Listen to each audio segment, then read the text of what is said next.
Hello guys, welcome to my channel. आज हम लोग रिव्यू करेंगे मेरा 5th वीक। काफ़ी अच्छा फील होता है 5 वीक कंप्लीट करने के बाद में, बिकॉज कंसिस्टेंसी हम लोगों का सबसे बड़ा चैलेंज होता है। जो भी फिटनेस को इंप्रूव करना चाहते होंगे वो लोग इस बात से कोरिलेट करेंगे और एग्री कर पाएंगे कि सबसे बड़ा जो चैलेंज है फिटनेस में वो है कंसिस्टेंट रहना। और इस वीक में हम वो सब डिस्कस करेंगे। 5th वीक में मुझे क्या इंप्रूवमेंट्स देखने को मिले, इससे आपको मोटिवेशन मिल सकता है, आप भी इसे इंस्पिरेशन की तरह यूज़ कर सकते हैं।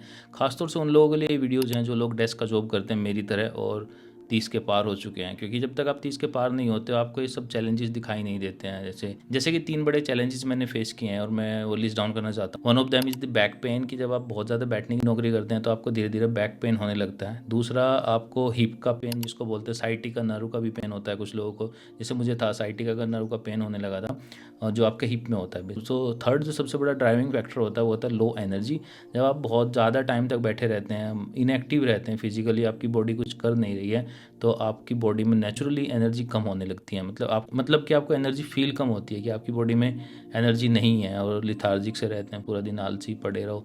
ये सब जो सिम्टम्स हैं ये कोई बीमारी नहीं है, ये इनएक्टिविटी और फिजिकली आप कुछ कर नहीं रही हो उसका ही रिजल्ट है ये सब। तो ये सब सिम्टम्स मेरे भी थे, इसलिए मैंने इन वीडियोज़ की शुरुआत की ताकि इन वीडियोज़ के थ्रू मैं कंसिस्टेंट रह पाऊँ। बिकॉज तो ये पूरा सिस्टम मुझे कंसिस्टेंट बनाने में हेल्प कर रहा है। अगर आप 30s में हैं और डेस्क का नौकरी करते हैं, अभी तक कुछ करते बहुत ज़्यादा करते नहीं हैं, फिर आपके पास में बहुत ज़्यादा टाइम नहीं है, तो आप इन वीडियोज़ में जो मैं दिखाता हूँ, जितना भी मैं स्ट्रेचिंग करता हूँ, अगर आप उतना भी घर पे कर पाओगे तो बहुत ज़्यादा इम्पैक्ट आपको देखने को मिलेगा। और अब चलते हैं मेरे 5th वीक पे। तो लास्ट वीक में मैंने पूरा फोकस किया अपनी फ्लेक्सिबिलिटी पे, कुछ एक्स्ट्रा भी ऐड किया है। इस वीक मैंने एक कोशिश किया कि मैं एक नया आसन ऐड करूँ, जो आप देख सकते हैं स्क्रीन पर कि मैंने ट्राई किया बट मैं ये नहीं कर पाया।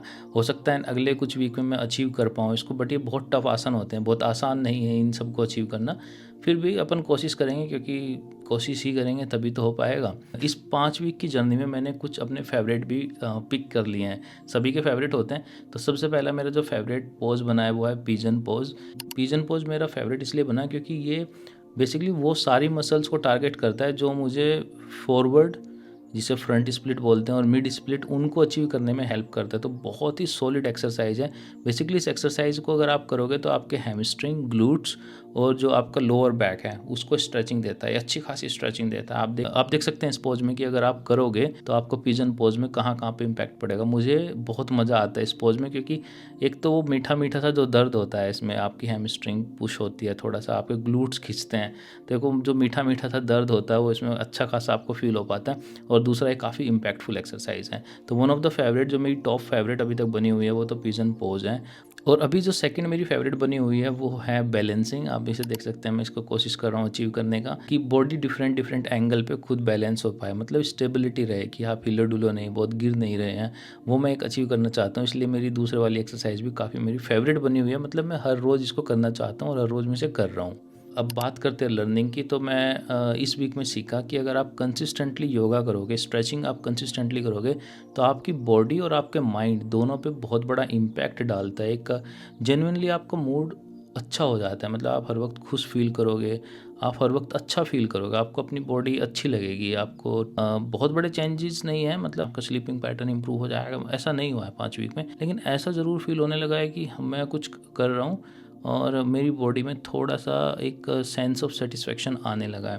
तो ये मेरी लर्निंग रही इस वीक से कि अगर आप कंसिस्टेंटली योगा करोगे तो आपको रिजल्ट्स और उसका एक इम्पैक्ट की फीलिंग आने लगेगी। अब बात करते हैं चैलेंजेस की। तो देखो, योगा क्या है, वो बहुत बोरिंग सिस्टम है, मतलब आप करोगे तो आपको भी फील होगा। तो खुद को मोटिवेट करके रखना रोज़ योगा करने के लिए बहुत टफ टास्क हो जाती है। इट्स नॉट दैट इजी कि रोज़ आप मोटिवेट रहो, क्योंकि कुछ इम्पैक्ट देखने को नहीं मिलता है, बहुत स्लो प्रोसेस है। जैसे आप जिम में जाते हैं, मान लिया आप 2-3 महीने के लिए जिम में जाना शुरू करो तो आपको इमीडिएटली इम्पैक्ट देखने को मिलने लगता है, दूसरों को भी दिखने लगता है कि ये जिम जा रहा है। योगा में ऐसा नहीं है, मतलब एटलीस्ट 5 वीक में तो मुझे ऐसा कोई खास नज़र नहीं आया कि किसी को पता चलता हो कि मैं योगा कर रहा हूँ। तो एक एक्सटर्नल जो सोशल प्रूफ है वो तो बिल्कुल भी नहीं है। एट लास्ट मैं ये बोलूँगा कि योगा थोड़ा बोरिंग तो है। आपको रियली एक एक्सटर्नल फोर्स चाहिए, या अपने आपको खुद को मोटिवेट करना पड़ेगा कि आप डेली आओ और कुछ ना कुछ एक्सरसाइज करो। दूसरा जो मेरा सबसे बड़ा चैलेंज रहा इस वीक वो था ईटिंग का। मैं दबा के खा रहा हूँ, मतलब मुझे सच में बहुत भूख लग रही है। ऐसा नहीं है कि अननेसेसरी खा रहा हूँ कि मुझे भूख नहीं है मैं तब भी खा रहा हूँ।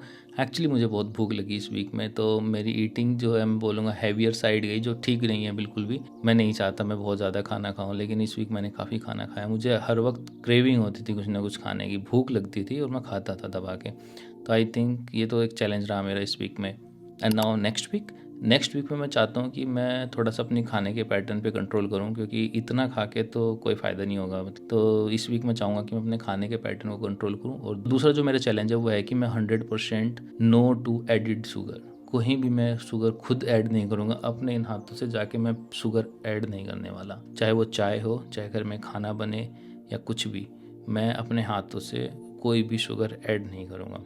और इसीलिए मैंने घर पे जितनी भी शुगर है उसको छिपा के रख दिया है, क्योंकि जब क्रेविंग होगी, जब मन करेगा, तो मेरा हाथ सबसे पहले उस शुगर पे जाने वाला है और फिर चीट करने का मन करता है। तो इस वीक मैं 100% नो शुगर पे रहने की कोशिश करूँगा और यही मेरा चैलेंज है इस वीक का, शुगर कंटेंट को, शुगर मतलब डायबिटीज़ नहीं।